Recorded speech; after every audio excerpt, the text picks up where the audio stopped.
The Cincinnati Bengals lost DJ Reader early on Saturday, so we got a sneak peek at what they might do to adapt their defense without him. Let's get into it.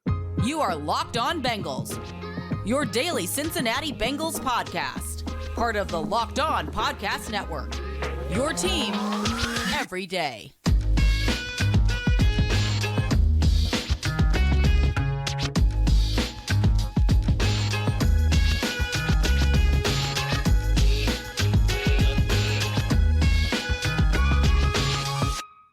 What's up, Bengals fans, and welcome to another episode of the Locked On Bengals podcast. I'm your host, Jake Lisco, joined today by Mike Santagata as we review the film from a long time ago now, Saturday. The Bengals played the Vikings. We're going to get into some of the adaptations we might see from the Cincinnati Bengals on defense and on offense if Jamar Chase misses this week. But with his status in the air, we are going to start on the defensive side of the ball. Today's episode brought to you by the Gametime app, where you can use promo code LOCKEDONNFL to get $20 off your first purchase of last-minute tickets, lowest price guaranteed. And Mike, lots to talk about on the defensive side of the ball, including Mike Hilton, fantastic day. Miles Murphy continuing to trend in the right direction. Some things did go well for this defense, despite Nick Mullins putting up 24 points, despite some of the things that didn't go so well, and despite losing DJ Reader. And the run D was not one of the things that, for the most part in this game, was very good. They had to change the way they were approaching run defense without DJ Reader, though. What were the big changes we saw from Lou Anarumo when DJ Reader was declared out? Essentially, wholesale philosophical changes on how you defend the run, where with Reader in, they will slow play everything. What I mean by that is guys are controlling their gap. A lot of Reader is going to be two gapping or gap and a half. Sometimes they have Hill doing that as well. And you're going to go slow. You're not going to try to get penetration. You're going to try to destroy this block and be able to clog everything up so that these are all 1 yard gains. They tried that for a little bit after Reader went down, but the guys weren't able to do it because he's kind of the key cog there. He's the nose. He's taking up both A gaps. Tupou, whoever they had in there, wasn't going to be able to take up both A gaps. And actually they were getting kind of driven off the ball a little bit. So they switched it, and the first thing is that they started kind of stunting a little bit, presenting some pressures, and that is going to be playing fast. And there are two different plays. They spiked the end, and that end is in the C gap, and he's just going to slant inside to the B gap and usually cross the face of the tackle. And outside of that, you still need a C gap defender, so out goes a linebacker. And that linebacker is going to come free most of the time because the tackle goes, oh crap, I gotta take this guy, so that he's not a free runner. And now, well, there's a different free runner. So that happened to get Logan Wilson a free tackle. They got a few run stops doing that, but it becomes a very volatile way to play run defense. You'll probably get more TFLs because you're trying to penetrate, you're trying to slant, get guys free, but at the same time, you're probably also going to leave some stuff available for these backs to take advantage of when something doesn't work, because now instead of slow playing and letting it, clog everything up and don't allow any holes. Well, when you're playing fast, sometimes those holes get created, and you can kind of think about how teams played the Bengals, not this week, but the last 2 weeks, which the Vikings do fast, but that's a whole different thing. They're way different than any defense, but like the Jags, like they took advantage of Jags. They want to play fast. They want to get penetration. So let's just trap that guy. So now you have to be on the lookout for those type of things where they weren't trapping the three techs in the Bengals defense very often because they're like, well, that guy's not getting upfield. He's reading, play run, then pass instead of play pass, then run, or at least get penetration versus try to hold your gap. It does lead to a more aggressive style of defense. You saw, for example, on the first play of the second half, where DJ Turner just needs to make the tackle on the edge, Logan Wilson gets a free run through, but the running back is able to react in time and bounce it, and everybody's playing fast, like you said, and he's able to try to cut it off of a tight end block where that seals Dax Hill inside, and he has a one-on-one with DJ Turner and makes DJ Turner miss, and there's nobody behind it. There's no help. And you did see that from both safeties and linebackers playing more on the perimeter. You saw the linebackers trying to, like you said, trying to fill faster, trying to find those run throughs. And it does lead to some of those really nice tackle for losses, but also opens you up to some things. On a scale of 1 to 10, how worried are we about the run games of the next few opponents? Obviously, Cleveland has some injuries on their offensive line, and that's a few weeks away, but has presented a tough run game all year. Kansas City and Pittsburgh in the next 2 weeks, though. What's your concern level on a 1 to 10 scale for just runs up the middle, essentially, for those teams? 8. Yeah. I was already concerned, Yeah. but at least I thought like, wow, they won't be able to attack the A gaps with Reader there. And I was like, well, they could kind of attack a lot of places right now. But you could probably sell out a little bit against the Steelers. It's Mason Rudolph. It might be. It was a limited participation for Kenny Pickett, apparently, on Tuesday. Okay, well, whoever it is. Not that I'm worried about Kenny Pickett, to be clear. Whoever it is, it's not a passing offense that you are praying that you're able to stop. It's more so kind of the odds. Like, we can't stop that, which I guess that did happen in the last Pittsburgh game. But the Chiefs, I feel like the Chiefs I have more concern, though, just because they do have a really good interior than Creed Humphrey, Joe Thuney, and Trey Smith. They also are going to worry you enough in the pass game that even though the pass game isn't what it has been, I feel like you're never really going to sell out to stop the run against the Pat Mahomes-led, Andy Reid-led team. Yeah. Probably still going to try to play a little umbrella, keep everything in front of you situation. So I've got quite a bit of concern there. And then the Browns game is like... That's their entire offense. I mean, that and play action. Joe Flacco underthrown deep ball pass interference, and sometimes he'll actually hit him, apparently, this year. But we'll talk about that game in a few weeks when we get there. Mike Hilton stood out for a really fantastic game on defense. He only had 3 tackles, I think, in the stat book, but successfully defended a screen, successfully carried Justin Jefferson on a post that was almost picked off because Mullins underthrew it. Had a few really good plays as a blitzer, particularly against the run, a number of plays right at the line of scrimmage. He also blew up the little throwback pass by getting into Jefferson's face on that little trick play the Vikings ran, forcing him to rush his process and throw it into the ground. Mike Hilton can help you. And if he's going to play like that, that could be something that if they need to get more aggressive, more creative with how they're playing run defense, Mike Hilton, a guy that is willing to do it both from the slot corner alignment and even from, a linebacker alignment. We saw even a couple of times in this game. He had a run through as a linebacker. It was exciting. But also they ran more saw pressures than we've seen. And that is typically the pressure you see whenever you see Mike Hilton make some tackle in the backfield. And the saw pressure is? Both sides. So Sam Will saw. Sam and Will are coming. And so both sides pressure coming. It's actually fun that in a few weeks or next week, Spagnuolo, that's what he's known for, are these saw pressures. And now it feels like Anarumo's going to have to lean on those a little bit. And they almost got caught with one. This is kind of a cool play from Logan Wilson. They almost got caught on one because they brought a saw pressure, and the Vikings, perfect answer. Let's throw a screen out there because it's 2-on-1 for the Vikings, not the Bengals.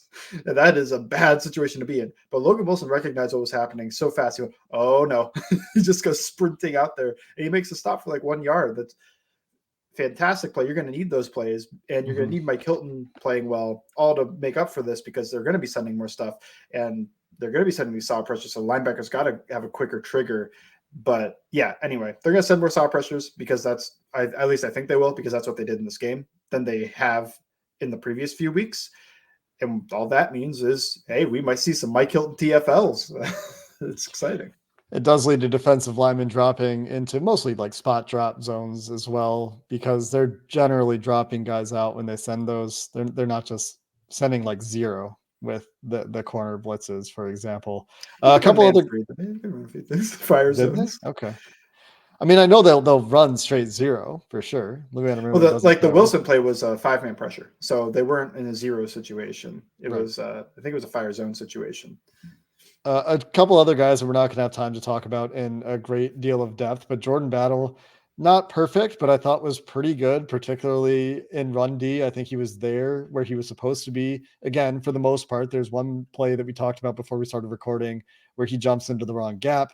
That's exploited a little bit, but continues to play physical and willing to play and getting to the right spot in the run game, which is a welcome change of pace. And Miles Murphy continuing to trend in the right direction with a couple of really nice plays against Christian Darrisaw in this one. We'll continue the conversation about adaptations and get into the offense a little bit, as Ja'Marr Chase might miss some time, coming up next. This episode of Locked On Bengals is sponsored by PrizePicks, the largest daily fantasy sports platform in North America, the easiest and most exciting way to play daily fantasy sports. It's just you against the numbers instead of battling thousands of other players, pros, sharks, the spreadsheet warriors. You just pick more or less on 2 to 6 player stat projections. And when you win, you get your money out real easy. There are a ton of different ways to play with PrizePicks as well. Love that. You can combine multiple sports. You can go NBA, NFL crossovers. They have a reboot policy. So even if one of your players gets injured, your entries can stay in play.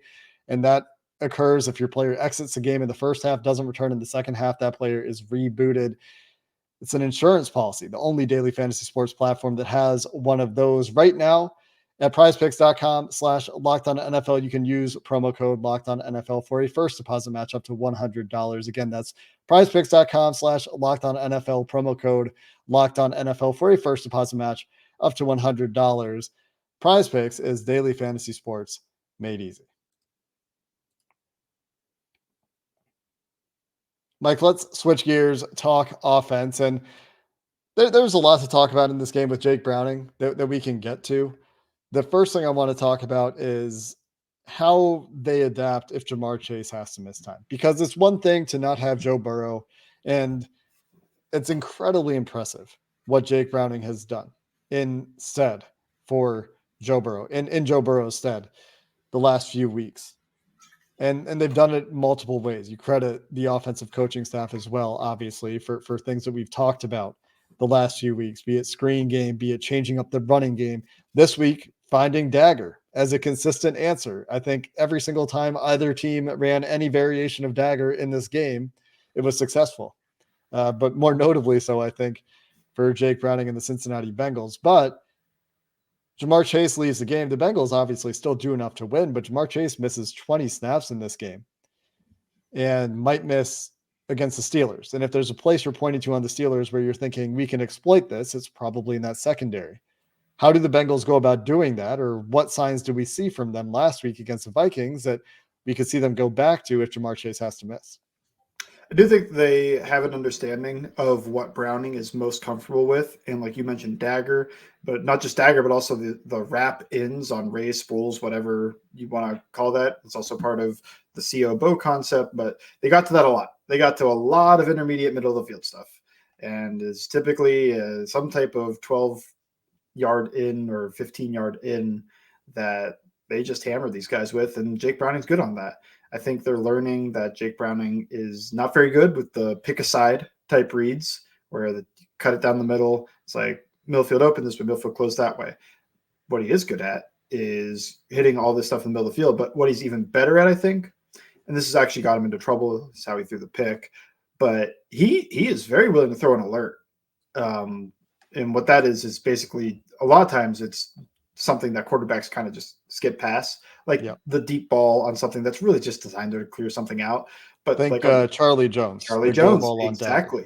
Yeah. And that's Which why I said this in our post-game show. I was incredibly impressed with the read from Browning there to make that throw, because we've seen Joe Burrow pass that throw up a number of times. Yeah, and the first throw of the game, the Higgins deep ball that he dropped, that was also the alert on the play. And it's like typically not something that you're going to throw. But he kind of hangs there. He's like, if it's there, I'm throwing it type of thing, where I feel like a lot of, especially backup quarterbacks, are kind of terrified of doing that. Like, no, I need to run the offense exactly how it's here so that I keep a job. Browning doesn't really have that. Browning has kind of like a, whatever, man. I'll just toss this deep ball. They'll be happy when it's his hands. So I like that. I like that they're finding what works best for him. I think maybe we just cut out smash concepts, so let's stay on topic here. What we're talking about first is what they did and what they can do in the absence of Ja'Marr Chase. Okay, well, I think you get to that. I think you still get to the rapids. You get to the dagger concepts. You work intermediate, middle of the field, high, low reads. It's what he's been the best at his entire time here. And that's like the wrap stuff. That's the dagger stuff. That's everything. Whether it's 3 levels, 2 levels, it doesn't matter. Maybe they work some drive concepts in there as well this past week. I don't think they really did much with them, but I feel like drive would be the outside receiver is going to run kind of like a drag underneath, shallow route, quick. And then the guy inside of him is usually going to do outside release, go up about 10 yards, and then cut in. And just what you're thinking, high-low. Linebacker comes down and tries to drive on that shallow route. You can hit the in behind them. They stay back because they know that's cheese. And then you just take the underneath thing. And then you usually try to get somebody that can actually run as the underneath guy in there so that, it's not just 3 yards. You can go create. Yeah. But working all this stuff that he feels comfortable with, that's what you're going to have to do against Pittsburgh. And it's what they didn't know that they could do against Pittsburgh last time they played, because they had him go out there in empty and run dragon line, which is Burrow loves that. Burrow loves dragon line. Slant flat plus double slant. I know exactly where I need to go. And he knows the leverage and, middle field, open middle field, close, whatever. There was a very specific example that they ran that and Browning starts on the wrong side and it's quick game. So you kind of have to go throw something over there. You're like, I can't reset completely and go to the other side because the offensive line's thinking this ball's coming out in 2 seconds. So let me just get this ball out, turf it. Now you're not seeing that as much because he's more comfortable with the stuff that they're trying to run. So you kind of hit that with or without Chase. I think the one big change you're going to have is, well, let's talk about 2 changes. One, I don't think the Steelers are going to play a lot of too high coverage without Chase, even though Higgins is a great receiver. I think they're going to sell out to stop the run, kind of like they did the last time they played. That feels bold to me when you're missing your 2 starting safeties. Probably. But I'm kind of expecting it. Well, one thing I talked with Luke about in the crossover last week was something that the Vikings hadn't seen a lot when they send these blitzes is when a quarterback's hot is throwing the vertical. The Bengals did that a couple of times. It didn't always work, but Jake Browning willing to push the ball down the field. And I think that was their mentality. Like you think about the quote that, Browning said Callahan told him before the game, I think you're going to throw for 500 yards. Like their approach to that game was they're going to be aggressive and Jake Browning is going to find the voided zones and throw to them. And I think somebody had the stat. It was against pressure, Browning had an ADOT of 18 yards. Yeah. Yeah, I think that was Nate Tice or Robert Mays, one of those guys on the Athletic Show. The Athletic Show podcast. But I think that. But if I was guessing what the Steelers did, what were we successful with last time? Keeping 8 in the box, stopping the run, making that guy throw, and maybe they're not ready. They're probably going to watch film and see some of the stuff. So maybe they're going to try to take away some of that middle of the field stuff, and that gets into the whole chess game. But if I'm them, I'm kind of thinking and confident of let's stop the run and make him throw. Because that's what they did last time. It's we trust our guys. So I think they're not going to get as much too high. We'll see. But I think they're going to sell it to stop the run. And then the other part of not having Chase is you might not try to run so much isolation stuff, which they haven't done a ton of. That's more of a Burrow loves doing that because he's so good on back shoulder balls and turns those 50-50s into 80-20, whatever you want to talk about. So maybe you're not going to see a ton of that. But at the same time, they are going to have the opportunity if they do play a lot of single high to just toss some balls up to Higgins if they want to. But that's what I'm thinking is just the 2 things here are we're going to probably try to work more true drop back conflict concepts versus try to work isolation concepts. And they're probably going to have stuff that's going to beat a lot of single high +1 in the box stuff. It's a small thing, but they also lose some of the Jamar Chase motion gravity stuff that they like to use to move defenses and kind of set stuff up away from that motion, or even they try to go to him. They also lose some of the quick, RPO alert or RPO access stuff that they would run with Chase, where they just get Chase the ball at the line of scrimmage. Maybe there's a blocker over there to help, or usually there's a blocker over there to help, and you're trusting him to make a guy miss because he's very good at that. They might still try to do that a little bit. That hasn't been as big a part of the offense in recent weeks. Second level RPOs, though, they can still hit those if they want to, against Jacksonville. They could, but that's something they went away from, and I think that's such a game plan specific thing. That's why I struggle to draw too many long-term conclusions from any individual game because they are very defense reactive right now. They're changing what they're doing on offense, I think, quite a bit to account for what they're expecting to get in a matchup perspective, and that chess game aspect is quite interesting. But one thing that is encouraging is how well Browning has been distributing it to a ton of different targets. You go look at the number of players that had catches, number of players that had targets against Minnesota, and even really for his entire tenure playing quarterback for the Bengals, he's pretty comfortable throwing the ball to anybody. And so you do lose some of the individual dynamism and playmaking from Jamar Chase, but maybe that's a sign of sustainability.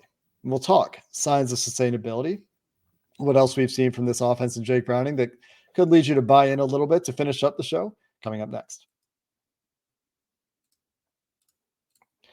Today's episode of Locked On Bengals is sponsored by the Gametime app, the fastest and easiest way to buy tickets to a Bengals game if you're trying to get in for that last home game of the year or any event, be it music, comedy, theater, whatever your taste. Gametime has something for you or your wife or your partner. Who knows? They've got killer last minute deals, all in prices, views from your seat, and a best price guarantee to take the guesswork out of buying tickets. No more stressing about whether you're going to have an obstructive view or whether you're going to be able to see well enough from your seat. They'll show you exactly what you'll see. And if you find tickets in the same section and row for less elsewhere, Gametime will credit you 110% of the difference. So you can take the guesswork out of buying tickets with the Gametime app. You just download it, create an account, and use promo code LOCKEDONNFL. You'll get $20 off your first purchase. Again, create an account with Gametime. Redeem code LOCKEDONNFL, LOCKEDON-NFL. You'll get $20 off. Download the Gametime app today. Terms apply. Last minute tickets. Lowest price guaranteed. Mike, let's stay on the offense to finish up the show here. And if there's anything that we need to revisit on the defensive side of the ball there, always happy to do that. But the big topic for me that I've been thinking about, that a lot of people have been thinking about, I mean, look at the volume of Jake Browning analysis videos on the internet this week from Underdog, from JT O'Sullivan, the airtime that the Bengals are still getting on the Athletic Football Show. And those are the ones that I ingest. So if you're one of the people out there watching cable, watching NFL Network and watching ESPN, I don't know how much they're talking about Jake Browning there. I don't really care. But I do care about how sustainable things are. They're not playing the best teams. They're playing backup quarterbacks. That continues. They're playing flawed offenses. That continues even with the Chiefs. But at 3 games now of pretty good play from Jake Browning, not perfect by any means, but he's shown you his ceiling, I think, or that he can reach a pretty high ceiling at least. What are the things that look sustainable for you after 3 weeks versus what are the things that you think still need to be cleaned up or give you some pause? Thought this game gave you a little bit of a little bit more feeling of sustainability because he worked a lot of drop back. And that was one of the big concerns before this week where he's always ahead of the sticks. You know, he's always got the run game. Almost everything is play action, 2-man concept type stuff. And I don't know if that's sustainable. Like what about when the run game's not working? And it's not that the run game didn't work this past week. It wasn't perfect, but I thought it wasn't as bad as what it was against Pittsburgh earlier this year. Well, and they got way behind on the game script. Yeah, that's the big part. Huge problem. They fell behind in the game script. And that asked the question, okay, can you drop back and pass when they know you're going to pass? And they were able to. Now, is it going to carry over week to week? I feel like there's a sample size question here. There's also a question of, can he get through a game without throwing that interception? That is like, nah. It's Nate Tyson one time talked about how his feet, like Josh Allen's feet, will tell him no on something. He throws it anyway. And you do see on that play, this is in the side, of Jake Browning kind of like shuffle, throws it anyway. It's like, I know I need to move off this read, but it is what it is. Can you get through that? He did it without Chase. There are questions about it, but I do think that it has looked fairly sustainable the past 3 weeks. I think you're looking at different ways to win against different defenses, against one very difficult defense in the Vikings. They're running as they have a lot of the tenure of a healthy Joe Burrow. It's a lot of, solid concepts that make sense and work. A guy that is in Browning, doing his best in terms of getting to the right read, working, with what's given, finding the open guy, and then a little bit extra sometimes with like how he hangs on alerts a little bit and is willing to throw those, and probably does a little too much stunt double stuff where he's trying to run around and crash into people. But overall, it looks sustainable. It's just a question of, can it be consistent? Can it work week to week? And now you're facing the team that really made this not look like it's going to work. Can you go into Pittsburgh and do that against them? I think that's a big question. And you hope that second time around with Pittsburgh helps. The offensive line has been playing way better. You hope that helps. Sure. You hope that continues. They, against Minnesota, Browning talked about, took the responsibility of setting the protection off of Jake Browning and let Ted Karras do it. Yeah. And maybe they've been doing that all along, but it was notable that Jake Browning took time in his press conference to shout out Ted Karras for handling a lot of that work. And if Ted Karras can do that again, it lets Jake Browning think about other things. He doesn't have to worry as much about setting the protection. He has to hear the protection call so he knows where he needs to be hot and all those things, of course. But it gives him the opportunity to think more about, what's the defense showing me? What are the things they like to get to out of this look? Against the Vikings, you never know what they're going to play based on the pre-snap look. Like that's the thing about the Vikings. If you go watch these ex-quarterbacks, Colt McCoy and JT O'Sullivan, breaking down Jake Browning's tape this week, what impressed him so much was how he was able to deal with pre-snap, post-snap decision-making, and how he was able to get the ball to the right place against these very exotic and difficult to figure out looks pre-snap. Mm-hmm. And Pittsburgh doesn't do as much of that. I don't think anyone does as much of that as Brian Flores' defense in Minnesota. But where Pittsburgh challenges you is certainly with their pass rush and making things uncomfortable for you in the pocket. But without the safeties in Pittsburgh, the weakness clearly to me is in their back seven. So if you can protect, can Jake Browning settle in? Can they find that rhythm for him earlier in the game?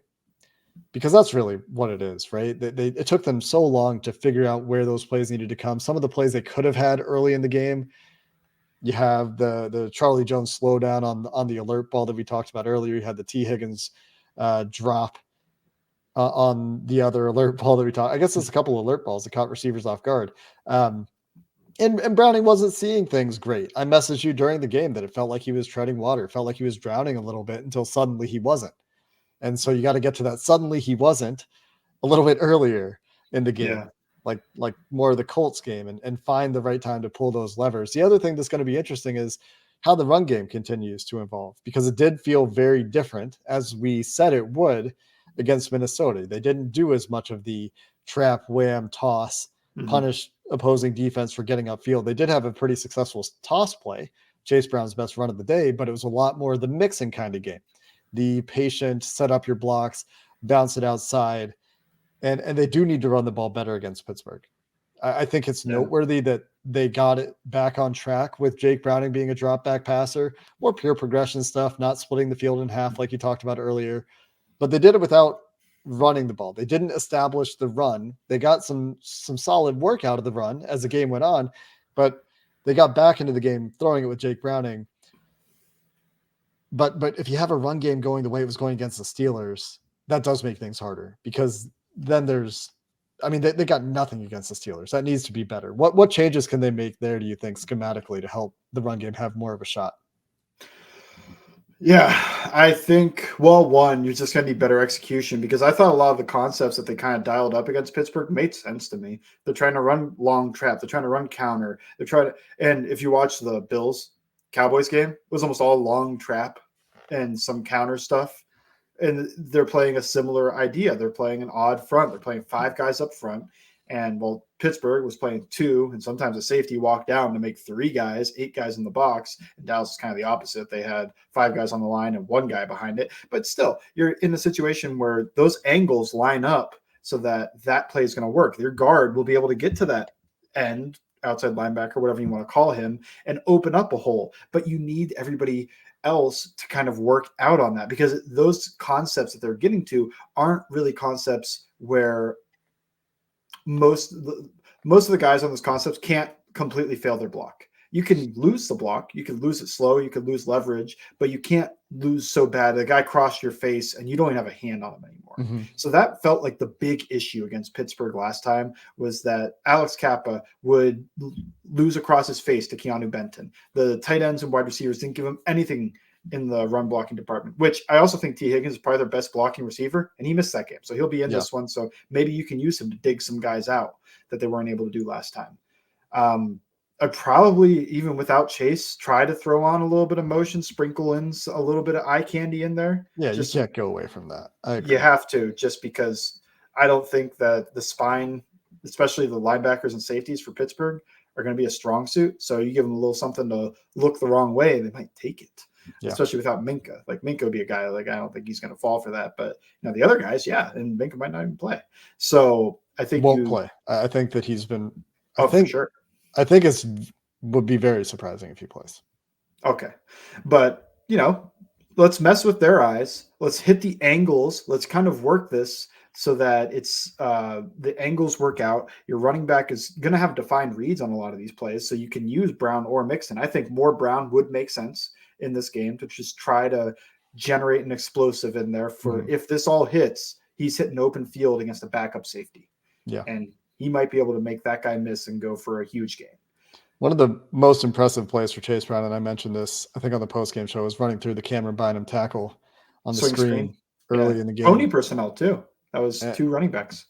Just love seeing that power from him, because I didn't really see a ton of that in his game prior to the last couple of weeks. So nice to see that element coming along. Last thing I'll say, then we're going to get out of here, is I've been really impressed with the coaching staff the last few weeks, finding answers, finding the right levers to pull at the right times. And that includes on the defensive side of the ball. That includes on the defensive side of the ball against the Vikings. I thought that Lou Anarumo, for the most part, not always, because you're not always going to be right as a defensive coordinator, but I thought he mostly called a pretty good game and then just didn't really get the execution he needed out of some guys on the field at some times. And then Justin Jefferson just went berserk at times, or, Mullins would float a ball out there to Jordan Addison that turned into 2 touchdowns that were 2 of the stupidest touchdown passes I've ever seen. And some of that's execution, right? Like you have a chance to make plays on the ball, or to at least make a tackle there for Jermaine Pratt and for DJ Turner. And DJ Turner had a game that he's going to need to learn from and improve from. But I did think that on both sides of the ball, the coaching staffs have found some pretty good answers and have called some pretty good games lately. But that's going to do it for this episode of the Locked On Bengals podcast. You can find Mike at Bengals_Sands on Twitter, on It's Always Game Day in Cincinnati, the podcast. Until next time, thanks for listening to this episode of the Locked On Bengals podcast. Hoo day, and have a good one.